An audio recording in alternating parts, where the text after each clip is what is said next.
direct sales, door-to-door, pop-up stands, sales. Once you've experienced it and it hasn't been a good experience, it's really easy to blame the business model, the people, the weather. It's really easy to point at the individuals. What do you have to say to the people that have spoken down on your name in a quite aggressive way? They paint you out to be someone that's deceived them, someone that is shady. What do you have to say to them? At the end of the day, I feel like I've always been quite pure, always given everyone that started within my company 100% until... Not gonna lie, before I met you, I had a very bad perception on direct sales because of my experience. But when I met you, I realized, the way in which you do things now is obviously different, and you have actively taken constructive criticism. I remember when I was in the field doing sales on commission only, there were things about the company that I knew that I didn't like. So Roel, how are we doing today, bro? Really good, really good.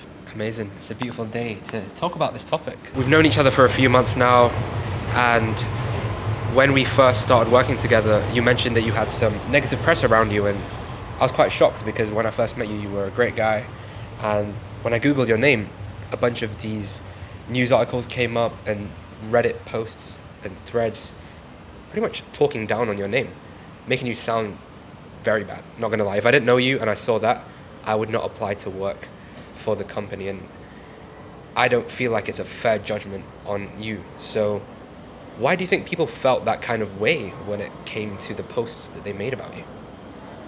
I mean, if you go onto the actual posts, okay, and read the comments, a lot of these people, they really don't actually know who I am though.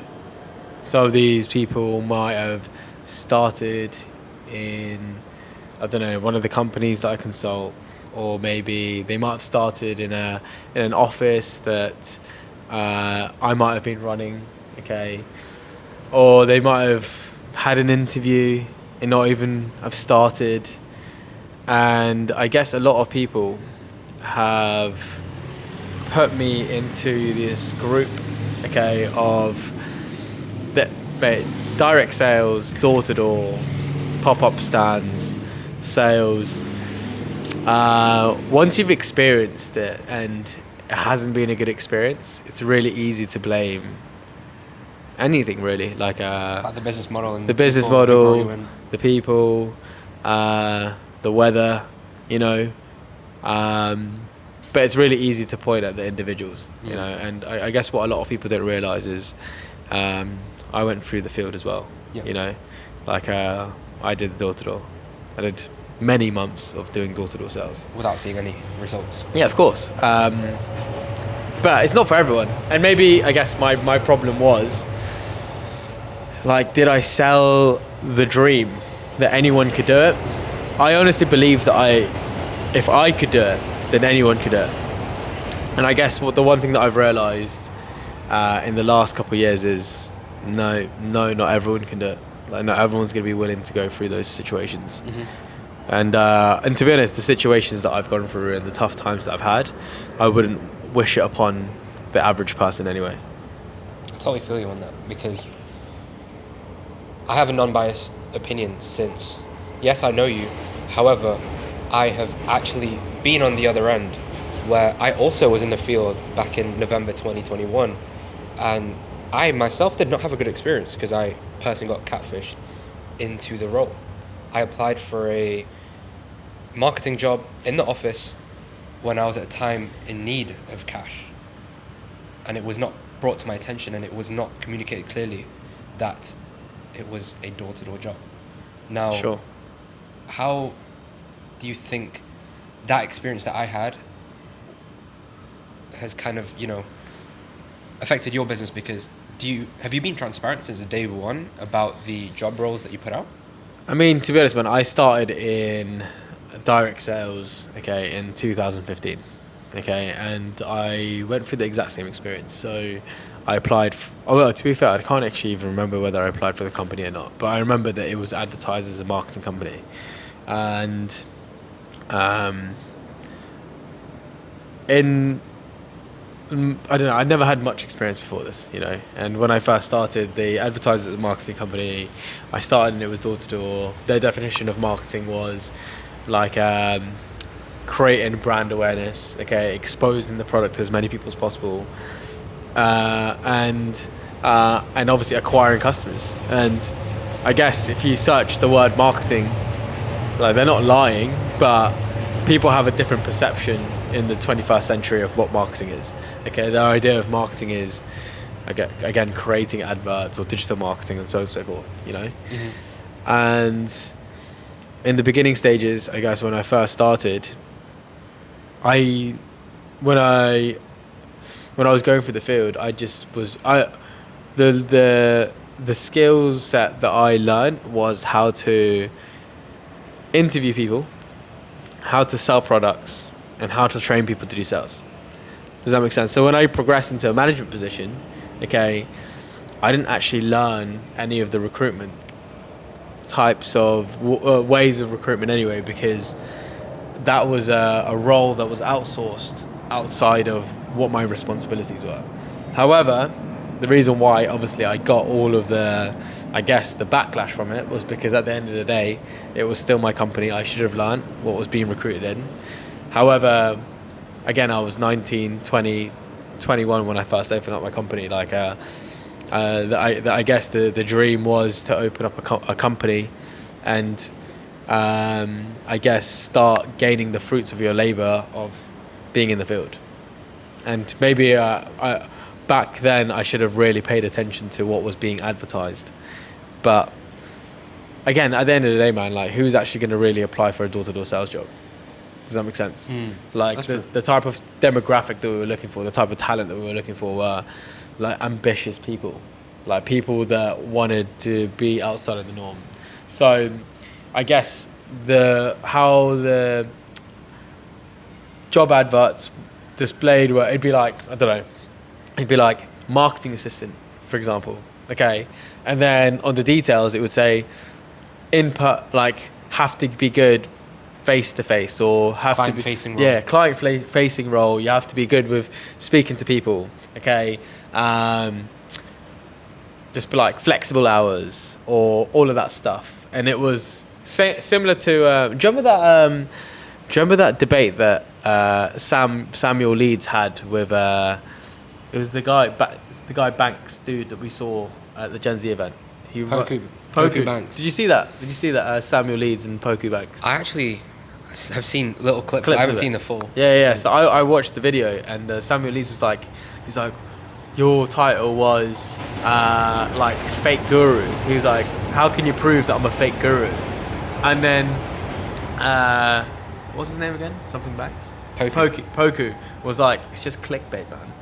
Do you know what I mean? He was like, everybody does it in the market.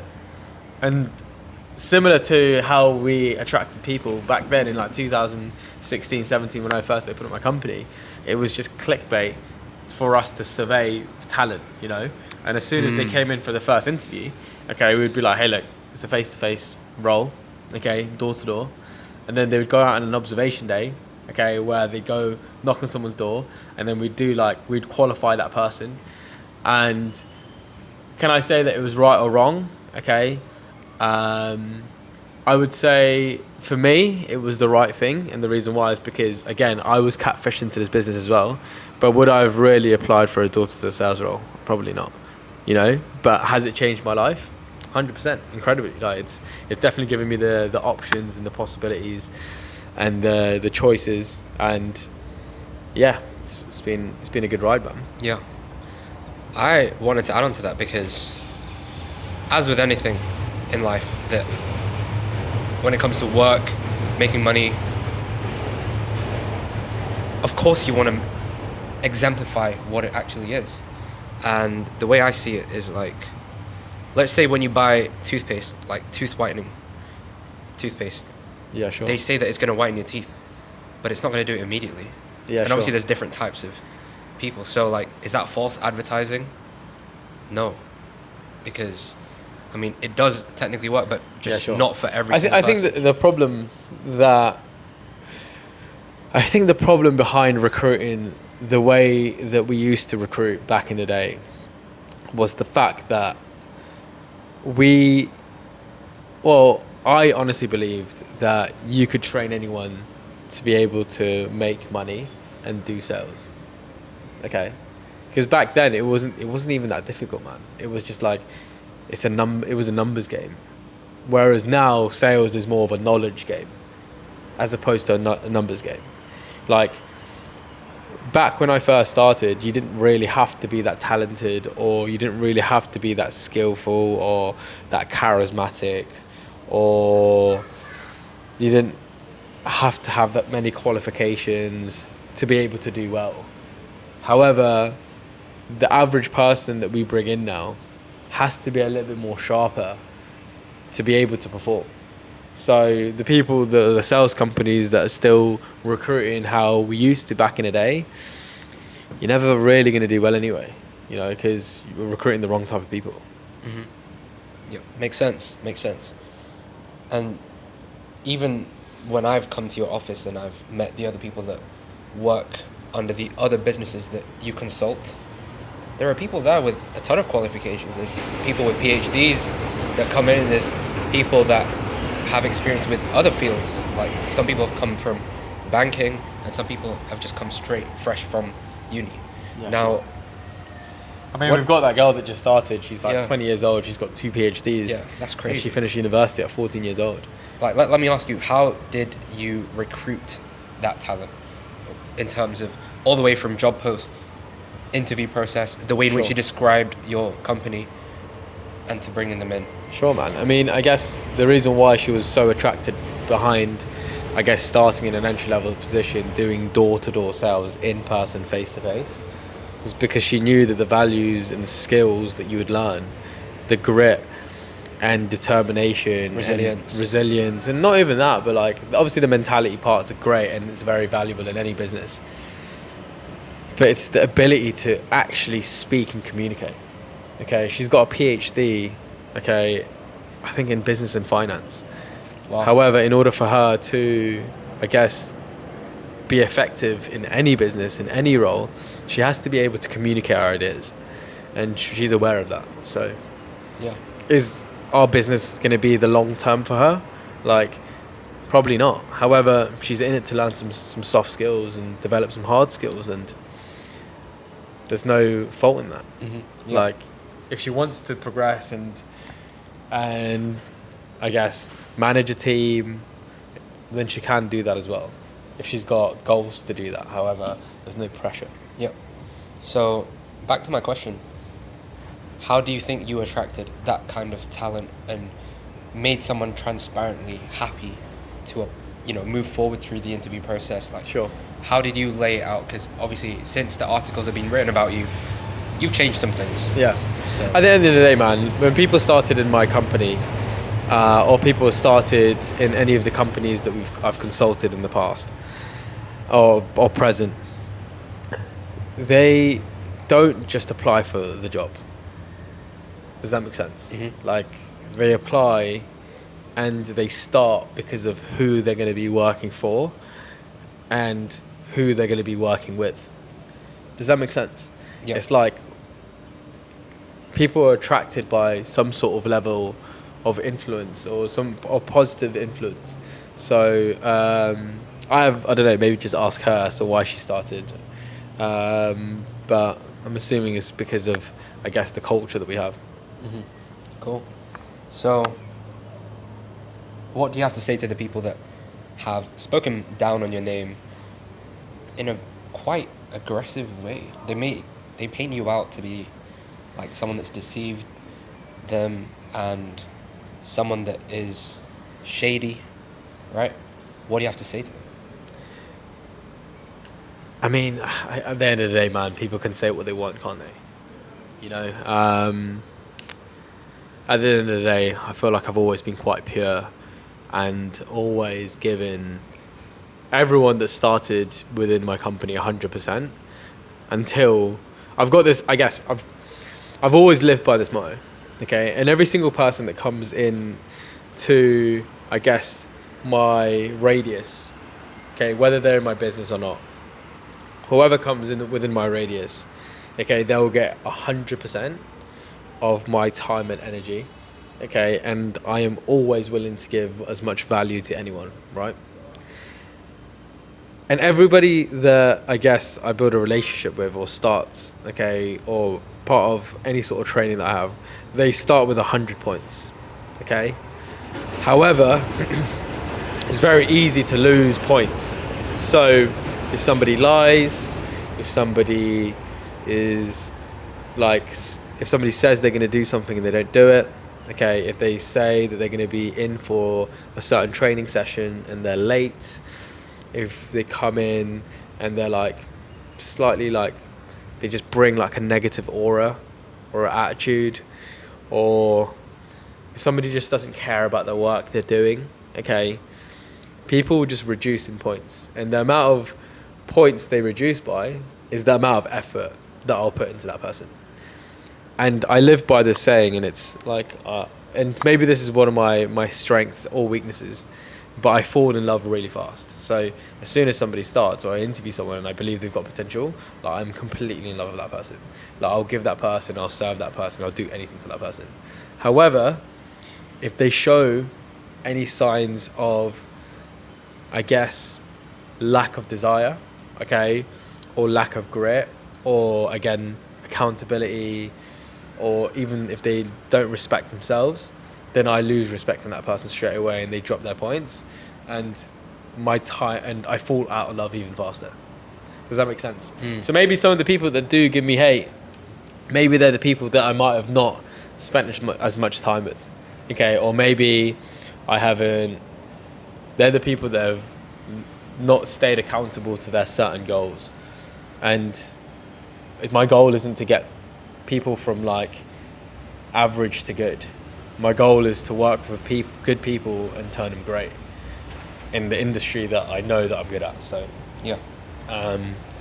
Yeah, man, if they've got something bad to say, they're never going to say it in front of me anyway. Do you know what I mean? They're always going to say it online. They're just keyboard warriors. Yeah, they're going to say Do you know it what I mean? under a random alias or go to a journalist and... Yeah, sure. It's so funny, man. I I even remember this one guy that was just like, he was like the ultimate fanboy when he first started in our company. You know, like when he started the training, like he was such a fanboy. It was honestly, I'd never seen such a big fanboy, man. Everything was like amazing. Everything was great. Okay, and we had to have a couple of conversations with him because he did some naughty stuff, man. Like he had some complaints about like being a bit too like aggressive with customers and stuff. So we were like, bro, like you need to fucking wind down, man. Like, what are you doing? Like I think he had like another complaint for like manipulating data. So he signed somebody up like I think you had to be over the age of 30, and this person was like 26 and he made him 31 so he could sign that person up. So obviously we had to get rid of him. Yep. And and then he a couple of months later I was in London, and he messaged me going like, he's like, where's my pay, bro? I was like, what do you mean where's your pay? I was like, mate, these customers cancelled, man. I was like, I can't pay you on something that we don't get paid for. Joey says, like, it's not even me that pays you, it's the client. Yeah. And then he's one of the little fanboys that went up to the journalist and chatted shit, man. Do you know what I mean? Pretty funny, actually. So if you're watching this, I've got all the videos. You're going to get exposed. I've got all the complaints. Just like, you little fuck. But yeah, man, I just don't get it, man. Do you know what I mean? Do you want to keep that in? Yeah. Alright, say less. If you're watching this, then he's got the evidence, bro. Yeah, that's just a bit mad, bro. What did he do? What did he do? Just like besides what you said. Mate, he was in the little video article thing. I didn't actually watch it. I can't stand his face anymore, man. Because I look at that guy and I'm like, mate, you're like the ultimate no. Is this recent? Mate, it was in that fucking article. I haven't, like, what's it called? The Wales Online thing. Yeah. Damn, crazy. So, my next question is, you started your personal brand to clear your name. Yeah. To really show people who you are, what you're all about, and who you want to help and serve. So, this is your opportunity to kind of speak and showcase who you really are. So, Sure. who are you? So I'm Roel Mojico. I wouldn't say that I'm like any sort of fucking guru. Do you know what I mean? Like I don't even think I'm even close to the goals that I've set myself, or like for some reason people like put me up in like a pedestal, especially in the industry, because obviously like I got promoted, I've done well in sales, like I've trained quite a lot of people and all that stuff, but like I'm not even anywhere near. I'm still in the beginning of my journey, man. Does that make sense? Like, but I know where my value is, and I know that I can coach and I can train people, and I'm a killer at sales, bro. Does that make sense? And was it a natural, innate gift? The reason why I am so grateful to have started in the industry that I started, it was because, to be honest, I wasn't smart enough to figure out a business, you know? I wasn't gifted enough, okay, in anything that I've had in my life. However, the reason why I really, I guess, was grateful for starting in this industry is because it had nothing to do with talent. It had everything to do with how willing you are and how much you wanted to learn. And I guess this business paid me for that, so. Got it. So, who is the ideal person that you would want to attract and work for your direct sales company or your sales company in general? I mean, this type of person was. I've always found it really difficult to answer this question, and the reason why is because, as I said, you don't really know who would be good at this business until they start dealing with problems, man. You know? When the back against the wall. When the back's against the wall and things aren't going their way, how do they deal with that situation? Because realistically, in-person sales, low ticket is pretty easy, man. You just find people that want to save money. It involves zero manipulation skills because it's a logic-based sale. It's like, would you rather want a cheaper product? Is that yes or no? Would you rather have the hassle of dealing it with yourself? Yes or no? Does that make sense? And if it's a yes in both of those things, okay. No, if it's a yes in something cheaper and it's a no with regards to having the hassle of doing it themselves, then that person's a yes. Does that make sense? So the idea of the type of sales that we actually do, it's all numbers game, which means it requires minimal skill, really. Okay. However, building a team or building a business, that's where things become challenging, and the reason why is because you have to manage people's emotions. Okay, you have to manage people's tough days and good days, and the more people that you have, the more that you have to manage, the more that you have to deal with, the more problems you deal with, but that's the reason why you get paid more money. So, just to answer your question, I don't have an answer of like the perfect type of person. It's just someone that honestly is someone like me that didn't know what the fuck he wanted, was willing enough to be open-minded to give sales a try, doesn't like to be indoor, likes to be outdoor, likes to be in a social environment, okay, and just is a person that is not easily influenced by people that don't have a fucking clue what they're talking about. No, I love that. So the past, I would say 4 months, we've been working together.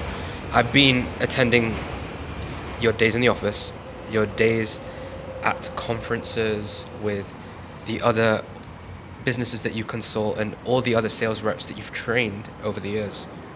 And I ask each and every single person, who is Roel Mojico to you?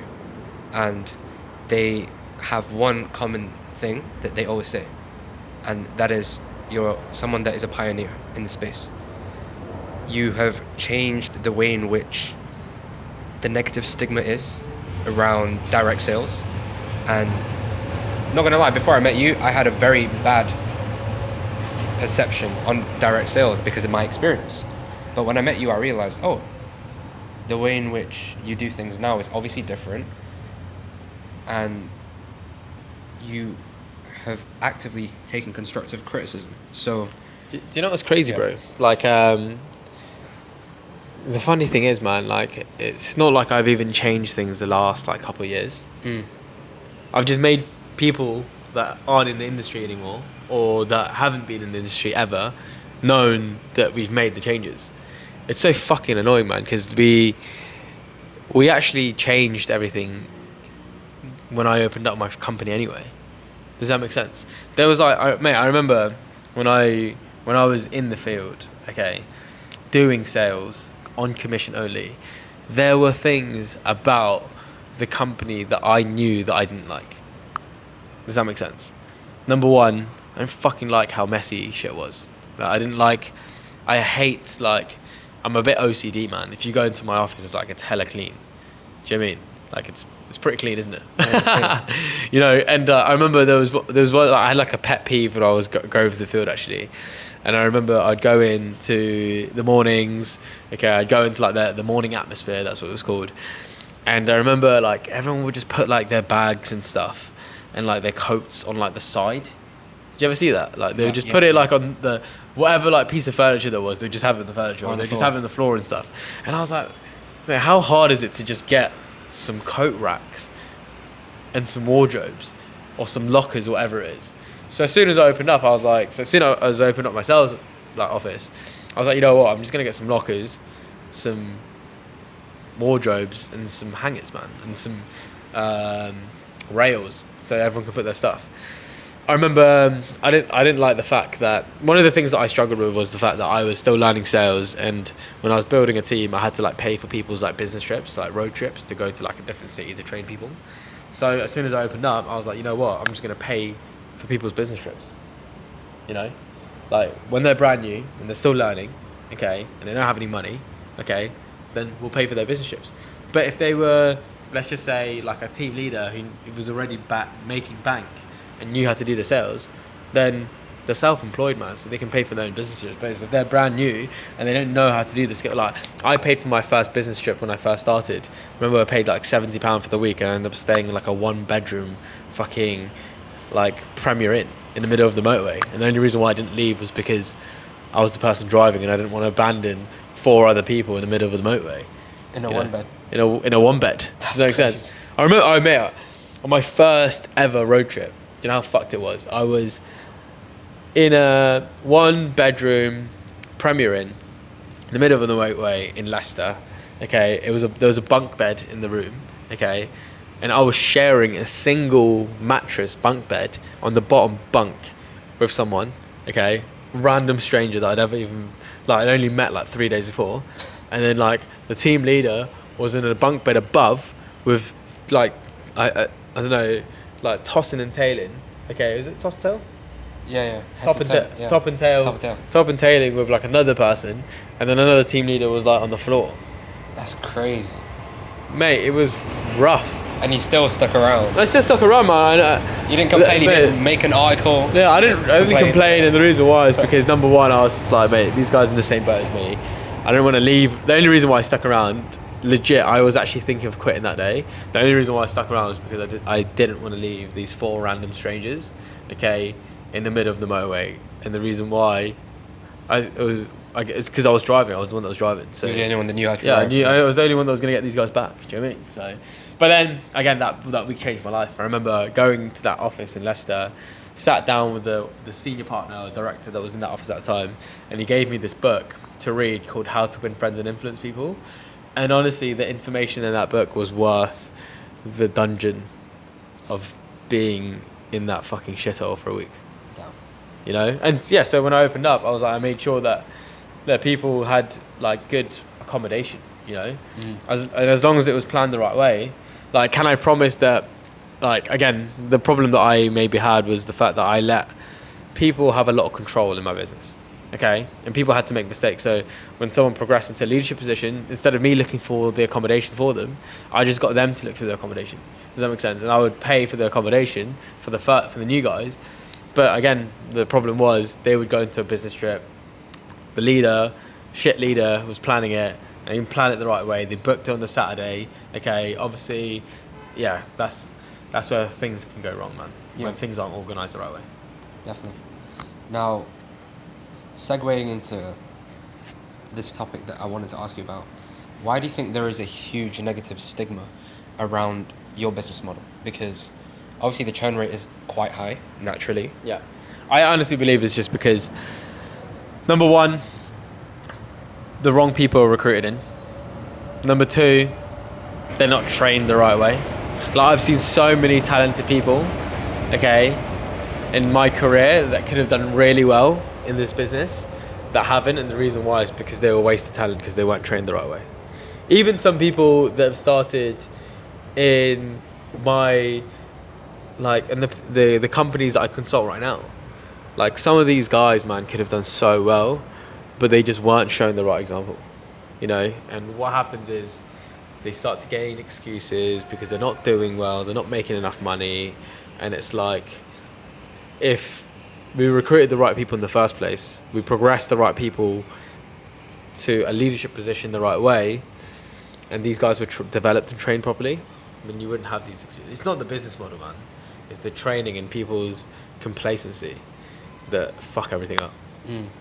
Got it. So, how have you made things right? Well, if not right, a better experience for new recruits and people that are part of your organization? We just have a very, very fast exit route. Okay, so number one, the interview stage is so transparent.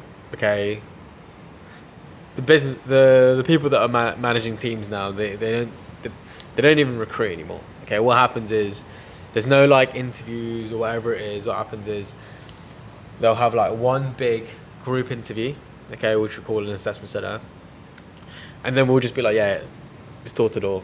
Okay, the reason why it's door to door is because of this, and this. Okay, it's commission only. Okay, because of this, and this. We offer people a day rate. Okay, for the days they're in. If their commissions don't make more than £60 and they've been in the field for at least 4 hours, they're gonna make at least guaranteed £60, which means they'll pay for your travel or whatever it is, your lunch, whatever it is. Okay, any expenses you have. Okay, and we just have a very quick exit. So if they don't do well within 2 days, they're gone. If they don't do sales within the first 2 days, they're gone, man. And again, like, some people that we have in our management team now, okay, that are trainers, they wouldn't have even been able to last with regards to the current model that we have. But we've had to be so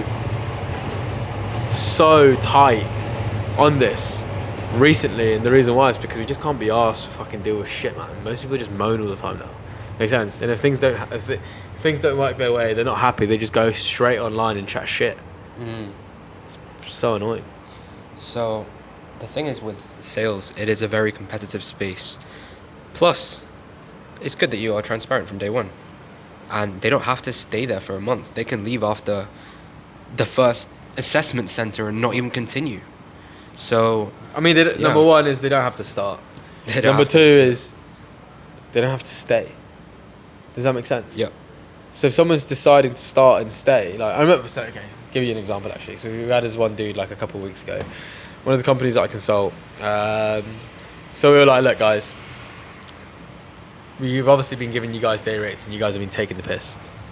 Okay, because some of you guys aren't really working hard. We've looked at your, like, the CRM system says that they haven't even worked more than 4 hours in a day and they're expecting a day rate. So we said to them, I was like, look, if it says in the system that you haven't worked for more than 4 hours in a day, you don't get day rate, man. And then this guy like decided to stay. I was like, if you're not happy with that, then you can go. I was like, quit now. Nobody's asking to be here. And then this guy decided to stay. He still didn't do well. Okay. On the reports on the system, it says that he hasn't worked for more than 4 hours. And he's like, where's my day rate? I'm like, what are you talking about? I was like, this is sales role. And if you don't do sales, you don't get compensated. Should you get paid money?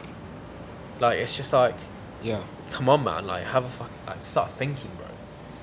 You only get compensated on the value that you bring, right? But that's in any business, man. Any business. Like, if you're a nurse and you don't do your job, you get fucking fired. Yep. Do you know what I mean? Yep. Like, if you're working in a shop and you don't stack shelves, what happens? You get fucking fired. Yeah. Like if you're working in Tesco's and you're meant to work 8 hours in a day, and you come in at 10 o'clock when you're meant to be in at 9, and you leave at 2 when you're meant to be there till 5, you don't get paid. Like, I just don't understand. Like, I don't know. Again, the problem we have is our society right now is so entitled, aren't they? Like, they just want something for nothing. Want something for nothing. I like that. So, to kind of wrap things up, what are your next plans with moving forward in business? Because, you know, you've already kind of made a name for yourself in the industry that you're in. You're very well respected. Every person that I've met that is a part of your industry, they respect you very highly and look up to you and are grateful to have you as that mentor figure. So, what is next for Roel Mojico? So I'm just going to continue to run a tighter ship, okay, in direct sales and change that game. And I guess the biggest way that I've seen where I can get the biggest return from in our business, okay, is to shift the business away from just like doing door to door. You know, mate, the average person now just can't handle door to door sales, okay, or pop up event sales. Does that make sense? Yep. Like, it's just like it's just a little bit outdated, man. You know, I think you have to start in door to door sales though to learn the skills. 100%. Mate, how many people have we met, okay, that are successful at entrepreneurship that have started in door to door sales? Plenty. Mate, I've been in door to door. you're in door to door. Obviously, you didn't like it, okay, but I'd still stuck through. Yeah, of course. Like, one of the people that we're good friends with now, Boyan, like, he was in door to door sales for like 8 weeks. Does that make sense? Like, mate, there's so many people. Even some of the friends that I had that went through the field, like, just because they didn't do well in this business, they still apply the same skills or mentality they learned in this business in any business they've had, and they're fucking killing it, bro. Yeah. Like Marcus Hustle. Mate, Shout out to Marcus. killing it, bro. For real. You know, yeah, Marcus also, he was in door to door as well. He was in door to door. Doing charities. Like, I mean, there's so many people, man, that are like have gone through door to door. So I don't think door to door is the problem. I think it's the mentality that you learn from that is still key. It's still a key lesson and invaluable in any business that you go into. Mm-hmm. But yeah, I'm shifting my business obviously online. Okay. So you guys will have to wait and see, obviously, because I've got a lot of projects coming up, and I'm sure that a ton of you guys are going to be excited. So, where can people learn more about you and your insights? Obviously, I'm going to be running that free community where I'm just going to be giving people free information on a weekly basis. I'll be posting like some of my thoughts in there as well, any video content and so on and so forth. So YouTube, okay, so I'll be posting a ton of videos, a ton of content on there, at least once or twice or even 3 times a week, and you can follow my Instagram as well. Amazing. Any final words to address anyone that thinks you're still a scam? I'm going to be honest, man, like, people are going to think what they want, do you know what I mean? And I mean, you're definitely going to see in the next couple weeks, couple months, couple years exactly why I'm the person that I am and why I've got to a certain position that I'm in, you know. And is it the right way to do it? Is like waking up early in the morning, exercising, eating the right food, planning your days, working a little bit harder. Is that the right way to do it? Like, maybe other people can become successful without having to do that. It's just the fact that my belief system is created from doing those sets of actions. And if you're not willing to do that, then, like, I'm not going to say that you're not going to become successful, but it's just your own different way of winning, isn't it? So, fuck you guys. I'm only joking. That is so funny. Like, I've spent so much time with you, and the most I've heard you curse is when you're going to be online where thousands of people can watch you. But yeah, Roel's a great guy. Not being biased, just trying to trying to put that out there. And I'm excited to see the rest of your journey. So make sure you like, comment, and subscribe. This is going to be on Roel's channel. And I don't think I introduced myself. I'm Jerome, the only Jerome in the world. Google it. And I interviewed you today because we have to clear your name, man. It's not fair. Sure. When you search your name, the first set of links that come up are negative. Far from it. So we want to outweigh the negative, show people who you really are, and that's why I'm going to help you scale your personal brand. So let's get it. Cool. Good stuff. Peace out.